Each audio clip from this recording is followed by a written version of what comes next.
Hello ಗೆಳೆಯರೇ, ಈ ವಿಡಿಯೋದ ಮುಖಾಂತರ ನಿಮಗೆ ಪಿ ಎಫ್ನ ಬ್ಯಾಲೆನ್ಸ್ ಹೇಗೆ ತಿಳಿದುಕೊಳ್ಳುವುದು ಎಂದು ತೋರಿಸಲಾಗುತ್ತದೆ. ಸ್ನೇಹಿತರೆ, ನೀವು ಯಾವುದೇ ಸರ್ಚ್ ಇಂಜಿನ್ನ ಮುಖಾಂತರ ಗೂಗಲ್ ಹೋಮ್ ಪೇಜ್ನಲ್ಲಿ UAN ಪಾಸ್ಬುಕ್ ಅಥವಾ EPFO ಪಾಸ್ಬುಕ್ ಎಂದು ಸರ್ಚ್ ಮಾಡಿದಾಗ ನಿಮಗೆ EPFO ಪಾಸ್ಬುಕ್ನ ಸುಮಾರು URLಗಳು ತೋರಿಸುತ್ತದೆ.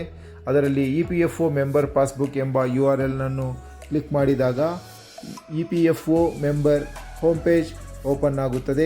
EPFO ಮೆಂಬರ್ ಹೋಮ್ ಪೇಜ್ನಲ್ಲಿ ನಿಮ್ಮ UAN ನಂಬರ್ ಹಾಗೂ ಪಾಸ್ವರ್ಡನ್ನು ನಮೂದಿಸಿ ಆ ನಂಬರ್ ವೆರಿಫಿಕೇಷನ್ ಮಾಡಿ ಲಾಗಿನ್ ಮಾಡಿದಾಗ ನಿಮಗೆ ಪಾಸ್ಬುಕ್ ತೆರೆಯುತ್ತದೆ. ಪಾಸ್ಬುಕ್ನಲ್ಲಿ ಸ್ನೇಹಿತರೆ, ನೀವು ಒಂದಕ್ಕಿಂತ ಹೆಚ್ಚು ಕಂಪನಿಗಳಲ್ಲಿ ಕೆಲಸ ಮಾಡಿದ್ದರೆ ನಿಮಗೆ ಒಂದಕ್ಕಿಂತ ಹೆಚ್ಚು ಮೆಂಬರ್ ID ತೋರಿಸುತ್ತದೆ. ಒಂದೊಂದು ಮೆಂಬರ್ ID ಒಂದೊಂದು ಕಂಪನಿಗೆ ಸಂಬಂಧಪಟ್ಟಿರುತ್ತಾಗಿರುತ್ತದೆ.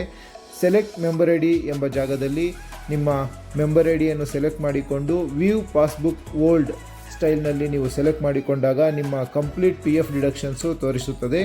ನೀವು ವ್ಯೂ ಕ್ಲೈಮ್ ಸ್ಟೇಟಸ್ ಅನ್ನು ಕ್ಲಿಕ್ ಮಾಡಿದಾಗ ನೀವು ಈ ಮುಂಚೆ ಏನಾದರೂ PF ಕ್ಲೈಮ್ ಮಾಡಿದ್ದೀರಾ ಎಂದು ತೋರಿಸಲ್ಪಡುತ್ತದೆ. ಸ್ನೇಹಿತರೆ, ವಿಡಿಯೋ ನಿಮಗೆ ಇಷ್ಟ ಆದಲ್ಲಿ ಲೈಕ್ ಮಾಡಿ, ಕಮೆಂಟ್ ಮಾಡಿ, ಶೇರ್ ಮಾಡಿ, ನಮ್ಮ ಚಾನಲನ್ನು ಸಬ್ಸ್ಕ್ರೈಬ್ ಮಾಡಿ.